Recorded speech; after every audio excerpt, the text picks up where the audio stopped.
ناظرین کل سیدہ راولپنڈی میں وزیراعظم عمران خان نے میڈیا کے نمائندوں سے گفتگو کی ہے، ملاحظہ کیجیے۔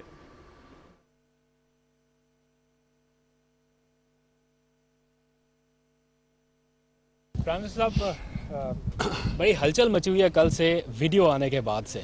یہ ویڈیو پہلے کہاں پر تھی؟ کچھ ٹائمنگ کے اوپر بڑا اعتراض کر رہے ہیں اپوزیشن جماعتیں کہ یہ پہلے کہیں پر تھی اور اب اچانک سے آ گئی، اور دوسرا یہ بھی شو کیا جا رہا ہے کہ شاید ایسے موقع پر ریلیز کر کے اداروں کو دباؤ میں لانے کی کوشش کی جا رہی ہے۔ مزید فردر کیا ایکشن ہونے جا رہا ہے؟ کیا آپ کا کامنٹ ہے اس ویڈیو پہ؟ پہلی چیز تو مجھے بڑا افسوس سے کہنا پڑتا ہے کہ جو بھی یہ سوال کر رہے ہیں ان کو سب سے پہلے تو ایک سوال کرنا چاہیے کہ کیا یہاں سیاستدانوں کے ضمیروں کا سودا ہوتا ہے یا نہیں ہوتا۔ سوال تو یہ ہے، کیا پیسہ چلتا ہے لوگوں کے ضمیر خریدنے پہ، رشوتیں دینے پہ؟ اور وہ لوگ جو کہ ملک کی لیڈرشپ ہے، یعنی آپ کے ایم پیز اور یہ جو آپ کے سینیٹرز ہیں، یہ ملک کی لیڈرشپ ہے، تو جو رشوت دے کے سینیٹر بنتا ہے اور وہ جو ایم پیز اپنے ضمیر بیچتے ہیں، یعنی سوال تو یہ ہے سب سے بڑا۔ اور پہلے اگر یہ سوال اگر لوگ پوچھیں کہ یہ کیا ابھی ہوا ہے، یہ 30 سال سے ہو رہا ہے، اس میں سب کو پیسہ ملتا ہے اور لیڈرشپ کو پیسہ ملتا ہے۔ اور مجھے کیسے پتہ ہے؟ کیونکہ مجھے خود پیسے کی آفر آئی ہوئی ہے۔ مجھے پہلے 5 سال پہلے جب ہمارا سینٹ کا الیکشن تھا، انہوں نے ہمیں پیسے کی آفر کی، تب مجھے پتہ چلا کہ یہ تو اوپر یہ کیوں نہیں، جب ایک پولیٹیکل لیڈرشپ کو پتہ ہے کہ پیسہ چلتا ہے، انہوں نے کیوں نہیں کوشش کی چینج کرنے کی؟ کیونکہ یہ خود پیسے بناتے ہیں اس میں سے۔ اور یہ جو ساری ہماری جمہوریت کی نفی ہے، یہ کون سی جمہوریت ہے کہ آپ پیسے بنا کے دے کے سینیٹر بن جائیں؟ اور یہ کون سے ممبرز آف پارلیمنٹ ہیں جو کہ پیسے لے کے اپنی ووٹ بیچیں؟ تو یہ تو جمہوریت کی نفی ہو گئی۔ اور یہ سوال پوچھنا کہ ویڈیو میرے پاس تھی، میرے پاس اگر یہ ویڈیو ہوتی تو وہ جو ہم نے 20 لوگ نکالے تھے، انہوں نے 2 نے تو میرے پہ کیسز کیے ہوتے، میں عدالت میں کیوں نہ یہ ویڈیو لے جاتا اگر میرے پاس ہوتی۔ ہمارا وکیل جو 2 سال سے جب جا رہا ہے عدالت میں، تو وہ ویڈیو دکھا دیتا، کیس ہی ختم ہو جاتا اگر میرے پاس یہ ہوتی پہلے۔ سوال یہ نہیں ہے، پھر سے میں کہتا ہوں، ان لوگوں نے یہ چور جو اپنے آپ کو سیاستدان کہتے ہیں، یہ جو پی ڈی ایم کے اندر یہ جو سارے اپنی چوری بچانے کے لیے یونین بنی ہوئی ہے، ان ساروں سے سوال یہ پوچھنا چاہیے کہ جب آپ کو پتا تھا 30 سال سے، تو میں تو بعد میں آیا ہوں، 30 سال سے آپ کی پارٹی پاور میں ہے، کیوں نہیں آپ نے اس کو روکنے کی کوشش کی؟ پرائم منسٹر صاحب یہ بتائیے گا کہ آپ چیزوں کو چھپانے پہ بلیو نہیں کرتے، ساری رپورٹیں ہم منظر عام پہ لے آتے ہیں۔ یہ آپ کئی دفعہ فرما چکے ہیں، کہہ چکے ہیں کہ مجھے آفر ہوئی تھی ماضی میں، تو آج یہ بتا دیں کہ وہ آفر کس نے کی تھی، کون سی سیاسی جماعت تھی، کون سا فرد تھا، تاکہ اس کا بھی چہرہ سب کے سامنے آ جائے جو آپ کے پاس گیا اور پیسے لے کے آفر کی کہ سینٹ کی سیٹیں بیچی جا سکتی ہیں، خریدی جا سکتی ہیں۔ مجھے ایک آدمی نے آفر نہیں کی، کئی لوگوں نے آفرز بھجوائی کہ اگر آپ ہمیں اس سینٹ کی سیٹ دے دیں تو کئی ہم اتنا پیسہ دینے کے لیے تیار ہیں، آپ شوکت خان ہمیں دے دیں، اس طرح کی آفرز ہوتی ہے۔ ایک منٹ سن لیں، دیکھیں، ایک نے نہیں دی، کئیوں نے دی ہیں، اور یہ مجھے نہیں ملتی، میرے اور لوگوں کو جو اور میرے مثلا جو سمجھتے ہیں نا پارلیمنٹری بورڈ میں ہیں، ان کو بھی لوگ پیسے آفر کرتے ہیں کہ جناب اگر سینیٹر بنا دیتی تھی۔ اس وقت بلوچستان میں ایک سینیٹر بننے کا جو ریٹ جا رہا ہے 50 کروڑ سے 70 کروڑ پہ جا رہا ہے، کہ ایک سینیٹر بننے کے لیے تقریباً 50 سے 70 کروڑ روپے وہ خرچ کریں گے بننے کے لیے۔ تو مجھے بتائیں کہ انہوں نے کیا بلوچستان کی، وہ جو اتنا پیسہ خرچ کرے گا وہ کوئی حاتم تائی تو نہیں ہے، وہ آ کے پیسہ بنائے گا، تو پیسہ کس سے بنائے گا؟ پاکستانی عوام کی کھال کھینچے گا، پاکستان کا خون چوسے گا، اس طرح ہی پیسہ، کوئی وہ 70 کروڑ روپے کوئی 50 کروڑ روپے ایسے تو نہیں خرچ کرتا۔ پرائم منسٹر صاحب یہ بتائیے گا ابھی آپ نے جس قادر نے ویڈیو کا ذکر کیا سر، اس میں جنہوں نے پیسہ لیا، جنہوں نے دیا، وہ تو سامنے آ گئے، اس کے نتیجے میں جو سینیٹرز منتخب ہوئے، آپ نے تو کل کارروائی کی اور اپنے وزیر قانون کو آپ نے ہٹا دیا، لیکن اس کے نتیجے میں جو سینیٹرز منتخب ہوئے، آپ کو نہیں لگتا کہ الیکشن کمیشن کو ان کے خلاف آرٹیکل 62-63 کی کارروائی کرنی چاہیے؟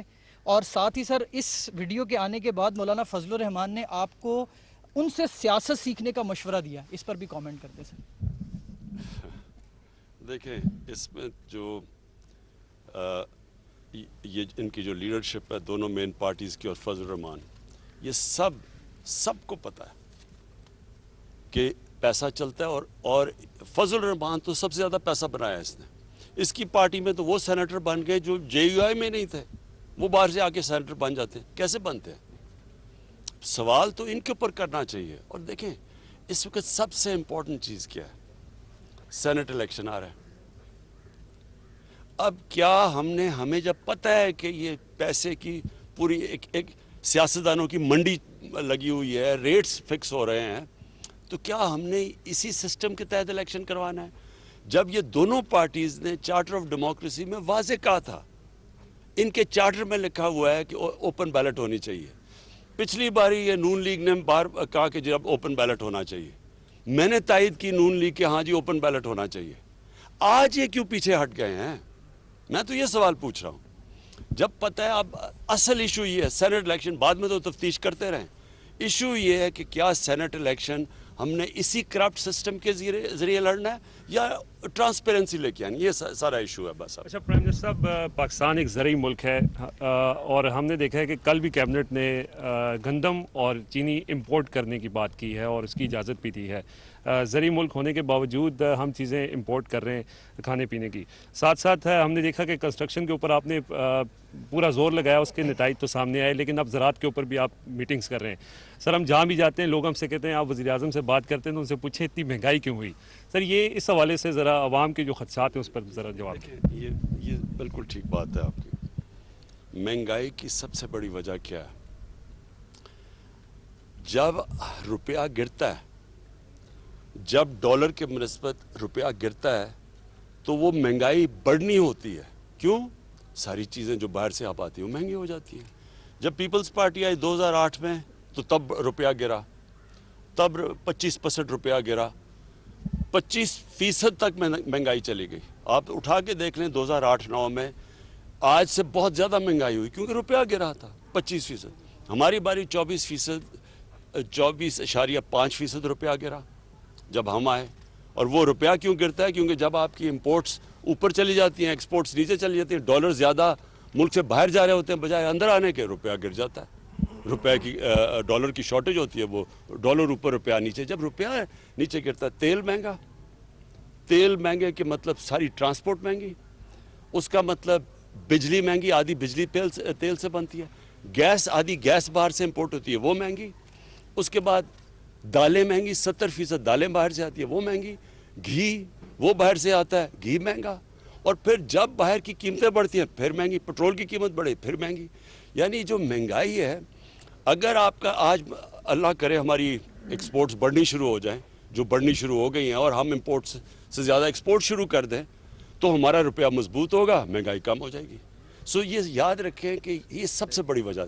दूसरी वजह बदकिस्मती से ये थी कि हमारी 2 बारिशें मौसम की तब्दीली की वजह से गलत टाइम पे आ गई, तो जो हमारी गंदम होनी थी अच्छी भली, वो हमारी बारहनी गंदम कम हुई, तो जब उसकी कम हुई तो इंपोर्ट करनी पड़ गई।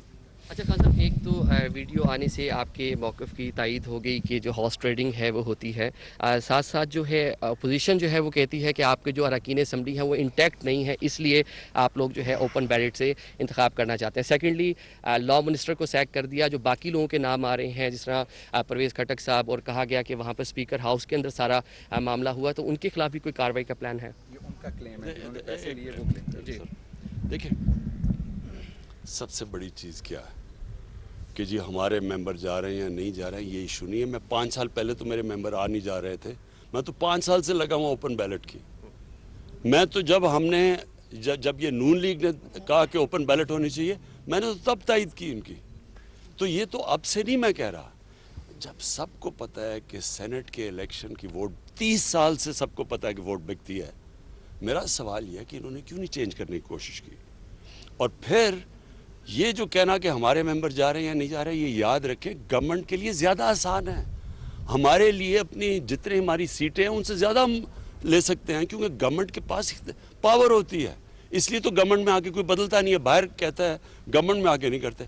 हम गवर्नमेंट में बैठ के कह रहे हैं कि ये ओपन बैलेट होनी चाहिए, जबकि मैं आज आपको कह रहा हूँ कि यही लोग रोएंगे जबकि देखें जी तहरीक इंसाफ की सीट से ज़्यादा मिल गए हमें सेनेटर्स। ये लोग रोएंगे, अभी मैं आपको कह रहा हूँ, क्योंकि हम ज़्यादा सीटें ले सकते हैं। हम एक मुल्क में चेंज लेके आ रहे हैं कि जब करप्शन ऊपर से शुरू होती है, जब आपकी पॉलिटिकल लीडरशिप करप्ट होगी, तो क्या थानेदार और पटवारी ठीक हो जाएगा? सर, लाइटर मूड के अंदर सियासी बातें हो गई। आपके सियासी फॉलोअर्स के अलावा क्रिकेट के फॉलोअर्स भी बहुत हैं। 18 साल बाद साउथ अफ्रीका को हमने रावलपिंडी में सर शिकस्त दी। टीम पूरा साल बहुत सारी क्रिकेट उससे खेलनी है। सर, कुछ तवज्जो दे रहे हैं सर? मईशत के ऊपर भी आपको अपडेट्स मिलती होंगी, क्रिकेट के ऊपर भी अपडेट्स मिलती होंगी, तो क्या समझ रहे हैं कि सर बेहतरी की तरफ हम जा रहे हैं? पूरा साल पाकिस्तान के अंदर सबसे ज़्यादा क्रिकेट है, अचीवमेंट। देखिए, सच आपको बताऊं तो मुझे क्रिकेट के ऊपर कोई ज़्यादा टाइम नहीं, बल्कि मैंने मैच भी नहीं देखा। मुबारक तो टीम को देता हूं, लेकिन मुझे मैच देखने का मौका नहीं मिला। लेकिन मैं आपको एक चीज़ कहना चाहता हूँ, जो बुनियादी स्ट्रक्चर है पाकिस्तान क्रिकेट का, वो ठीक कर लिया। जो मैं बड़ी देर से कह रहा था कि इलाकाई क्रिकेट होनी चाहिए, ये ठीक हो गई। अब इसमें से वो पाकिस्तानी टीमें बनेंगी जो कि वर्ल्ड बीटर्स होंगी। अभी तक हम अच्छी टीम है, हम वर्ल्ड बीटिंग टीम नहीं बन सके अभी तक। उसकी वजह ये है कि हमारा जो बुनियादी क्रिकेट स्ट्रक्चर था वो गलत था। हिंदुस्तान ने अपना स्ट्रक्चर ठीक कर लिया है, हिंदुस्तान एक दुनिया की बेहतरीन टीम बनती जा रही है। हमारा स्ट्रक्चर क्योंकि ठीक नहीं है, हमारा टैलेंट ज़्यादा है, मेरे हिंदुस्तान से बहुत ज़्यादा टैलेंट है यहाँ, लेकिन हम जो हमें जिस तरह की परफॉर्मेंस देनी चाहिए वो हम नहीं दे सकते। तो असल चीज़ ये है कि जो बुनियादी स्ट्रक्चर है वो ठीक करें, वो इन्होंने ठीक कर लिया। अब इसके ऊपर बिल्ड करेंगे, थोड़ा टाइम लगता है, जो टैलेंट पॉलिश होने में 2-3 साल लगते हैं, लेकिन इंशाल्लाह हमारी टीम वर्ल्ड बीटिंग।